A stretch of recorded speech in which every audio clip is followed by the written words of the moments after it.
So, welcome everyone to the second annual Global Goddess Fest, a week-long virtual festival to inspire, activate, and connect female leaders, entrepreneurs, and creatives worldwide. So today I'm really excited. We have Yana Good here, and she is the founder of the Mystery School of Love, teaching women art of enchantment and tantra. So, I'm just so excited to have you here. Thank you for taking time and joining us. So part of Yana's background is we got connected through one of my dear soul sisters and also one of her good friends. And so I'm so glad we were able to connect. And Yana has an amazing background. She has 2 graduate degrees, a master's degree in theology from Baylor University, and also a law degree from Thomas Jefferson School of Law. And so I would love to hear about your journey going from law school into now creating your own mystery school. Thank you so much, Rae. First of all, thank you for your brilliance. Thank you for creating this amazing environment, this movement for women to awaken their connection to who they truly are. You know, we are God incarnate in the body, and we're here to really feel and fill this world. You know, I hope my accent, you understand, like feel and feel this world with our feminine magic. And when I first came to America at 25, I thought I have to live the dream. And so I've got 2 graduate degrees and I was studying about God because I had at 19, I had a conversation with God. It was a personal experience where I felt God, I felt one with everything. And I was confusing because I knew what I felt was true, that I am part of God and God has created everything. At the same time, I was raised as an atheist. So in my mind, there is no God. And yet here I am talking to God and feeling God. So, of course, I went on a search of who is God, and I came to America to study, and I studied all the religions, and the Bible was like all underlined and torn apart because every day for hours I was studying, looking for the truth of who am I in this world.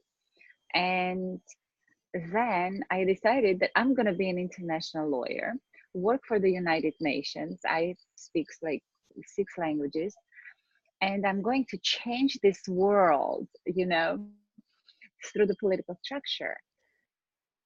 And so when I went to study to law school my first year, I met a man who was a millionaire and he was working with the political systems. And he convinced me to marry him prematurely. And while I was in law school, I got to experience all of my dreams come true. Like everything I wanted was given to me on a silver platter.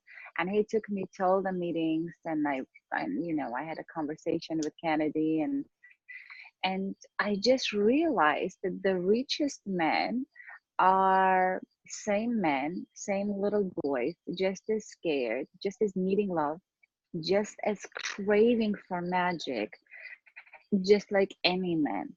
They were actually acting around the table about me the same as the guys in school, even though these were like older men in their Armani suits and closing $1 billion transactions and wanting to impress me.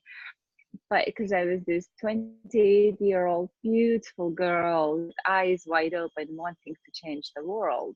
And I realized is that when I graduated from law school that I don't believe in the human law, and that I believe in the spiritual law, that the law of karma works anyway. I don't need to punish anybody. If anybody does anything to me that is low vibration frequency, they're suffering, they're in pain, and they're just reflecting who they are, and they need more love, not punishment. And that was a revolution in my brain. And so after like 3 years of being married to the man who worshipped the grounds I walked, I had absolutely everything, all the money and the diamonds, and I was shopped on the Rodeo Drive, and he literally adored, everything about me. In about 3 years, I realized I don't want to save the world by the political structure or through money.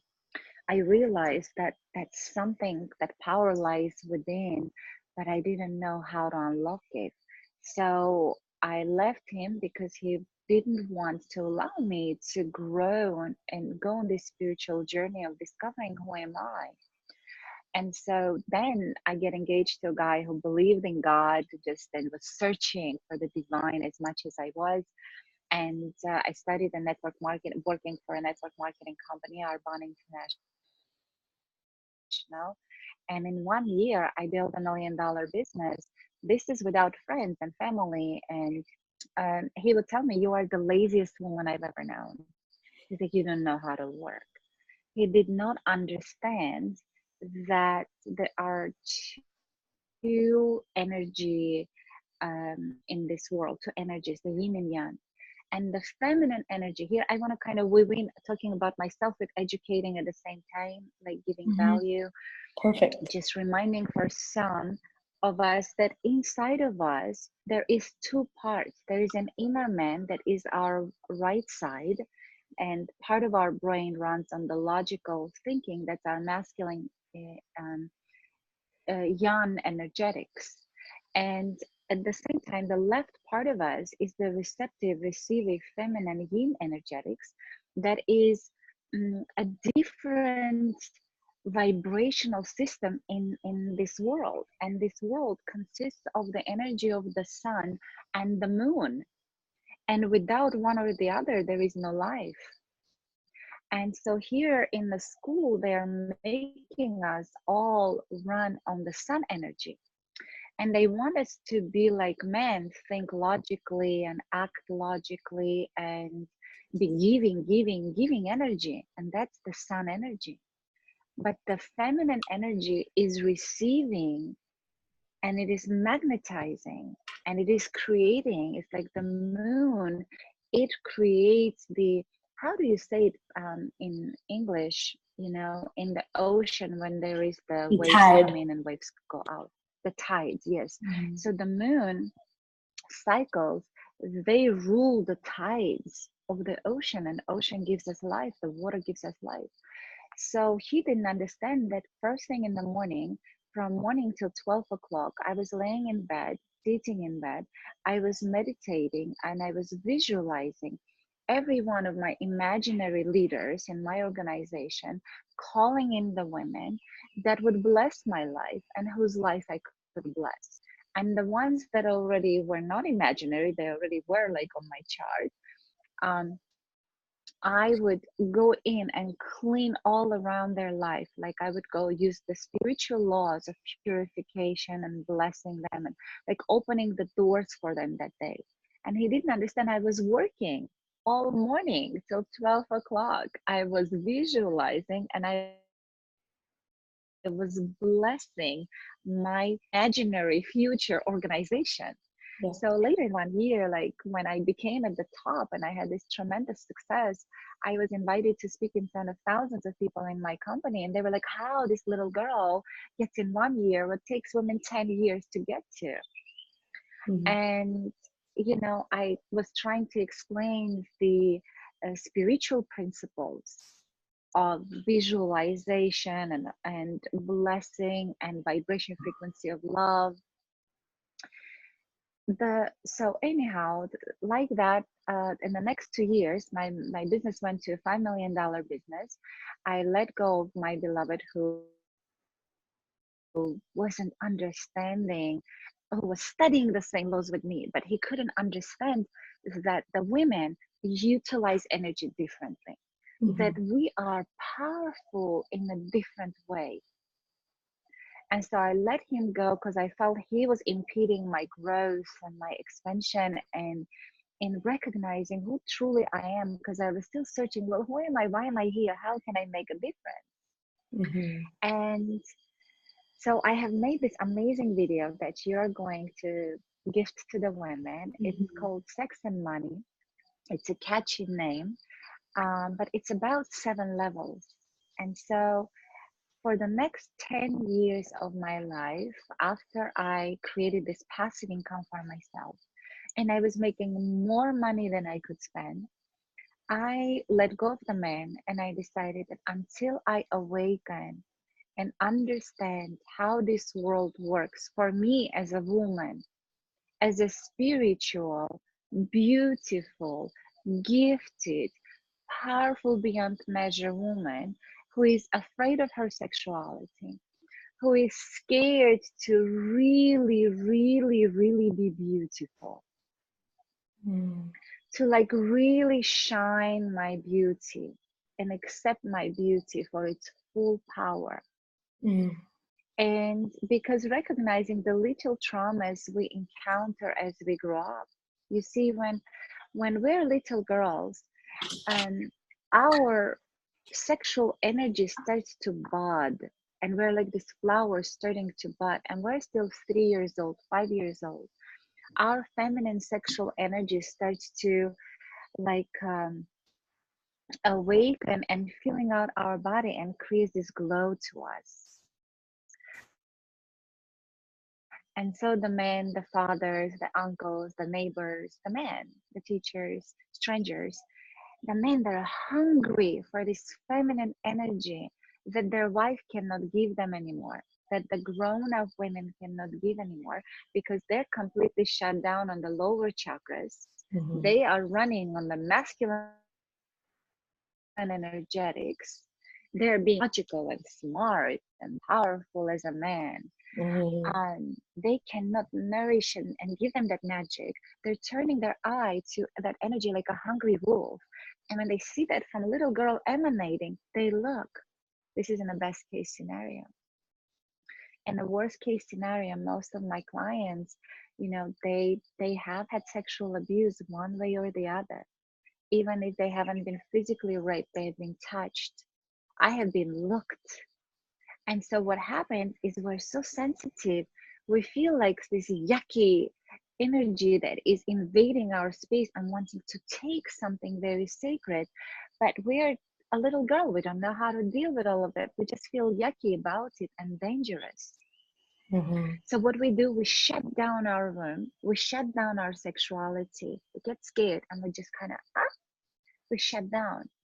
And so being actually beautiful, I don't think any woman has really, really, really fully opened up unless she goes to this deep, deep healing and opening up again her womb and her yoni, not like the tantra the way they teach. Like I live in for a year I lived in Copenhagen, and the island that's famous for all the tantra schools. And I wasn't that crazy about the movement because it was all more about openness and sexuality. Well, I don't believe in openness and sexuality. I believe in the sacredness of who I am, and my container is for my beloved only. And I was doing the practices inside of myself and holding the energy and building it up so that when I chose my man, he is the luckiest man, on the earth. I have a lot to offer. And so, but I'm jumping a little bit around. I feel like I Oh, want in such a short period of time of, give you all the juiciness of it. But so basically for the 10 years after I graduated, after I built my business, I moved on this journey of discovering what is the secret to feminine power. So I've studied everything with Americans. I've studied everything with the Russian market. And in the process, of course, working with the spiritual, continuing working with the spiritual principles, I recognized that there is the way of the moon and the way of the sun. And when I discovered the secrets of the geisha, that was the last drop. Like, how do these women influence the men? They can fill the room with the essence of roses, being completely dressed, not opening their mouths. They could influence the men to anything and everything without showing an inch of flesh. And I apologize. I don't know. Um, yeah. Okay. Wonderful. So let me remember where I was. a woman that can be fully dressed. That essence. Yes. And so I was fascinated. How do these women change the external reality through their internal reality without opening their mouths, without showing anything, without dancing on the pole, without being sexy. I was fascinated. What is that true power that the woman possesses? And so after I discovered their secrets and I understood about the 7 levels, I connected that to spiritual aspects of the 7 chakras. And it kind of became an amalgam, like an alchemy of all this knowledge finally inside of me started to like take shape. I stepped back from all the teachers and I took a 1 year off and I said, I'm going to just practice and I'm going to awaken inside of me the energy of the goddess Aphrodite. I will become the goddess of love inside of me, not for anybody, just for me. Like before I die, I want to experience the joy, the pleasure, the juiciness of this feminine essence that is us. And I discovered that the energy, when I was just doing the spiritual practices, it was just working the higher chakras. And then the teachers that I would go to and learn about sexuality or tantra, they were only working on the lower chakras. You cannot see it on the videos. On the lower chakras. So they were not enlightened like in the aspect of the higher vibration frequency of the love of the divine. So they were only activating the lower chakras. So they could not find the happiness with men as well. Men would leave them. And so the women were confused. It's like, if I'm a good girl with high education, with high heels, a red lipstick, I'm beautiful, I'm smart, I work out, look at my muscles, and I'm a lawyer, I'm a businesswoman, I'm all this, I deserve love. Give it to me. Where is the love? And then they go, okay, it doesn't work. And then the women go and they become a pole dancer and they open their sexuality and they learn this and they give the sex and they give the sexual vibe, and the man still leaves them. And the women are between the rock and the hard place. They're like, what is it that you want from me? Like, who do I need to become, like, to be a happy woman? Yeah. And what I discovered is, the divine plan for a woman is to actually open up in love. That we are happy only when we are filled up, when we're ignited and we're filled up with this love, with this excitement. And that only happens really when we fall in love with the man. Yeah. It's the children will not save us, because that's why women have postpartum depression. The children will not save us. The title will not save us. The money will not save us. The safe relationship will not save us. Right. It's like, what do we do? And in one of my meditations. Oh, sorry. I was just going to say, it's so amazing. And, even just being able to see, as the other viewers, be able to see, your embodiment. And as you're talking, the fluidity that you hold, it's really quite beautiful. So I just wanted to reflect that back and highlight it for everyone that's watching. Sometimes it's also more than just the words. It's like the energy that's coming through, and so I feel like I could just keep listening to you forever, and yet I want to hold a little bit of the gift that you have to share with everyone that's going to be watching. So you did mention the different 7 layers. 7 levels video. Yeah. The video of sex, money, and love, correct? So, yes. So if you, for anyone that's interested in receiving that is part of the package for if you want to purchase the Global Goddess Fest with all of the videos and keep these for you and rewatch them and relearn. And for anyone that is just watching right now and for today, Yana has an amazing free gift of I Am Beautiful meditation and healing session. So the link for her website and to receive that meditation is right below this video. And so I just wanted to throw that out there because I think there's so much information that you're able to give us. And it's just, thank you so much for being on here and sharing your gifts. Ray, thank you so much for this opportunity to bring it forward. On my YouTube channel, I've created so much videos that I am sharing like this wisdom. And so I highly recommend to just join the fast. And the 7 levels video will change your life. I promise you that. I work with millionaires, I work with coaches and healers, and I tell them, if you learned about the 7 levels, your love life will become clear to you. You'll understand everything about your past breakups, you'll understand about your desires, why some men reject you and another man run after you. You'll understand about the business, how it works, and you will understand the energy of money runs on our sexual feminine energetics. And the more we open up in our sexuality and raise that energy up through all of our chakras, the more abundant we will become. Why? Because we will feel worthy. We will feel worthy of love. When we open up in our true powers, we feel that we have so much love to give, and it emanates from us. It's not we're talking about love. We're feeling that we can become this space of love. So we feel worthy of abundance, of beauty and magnificence that money can buy, and bless us with. So oh, thank you for that. much love from here from Bali, and I cannot wait for our next interview. Yes, and thank you so love much. to everybody. Thank you. We'll see you. Bye.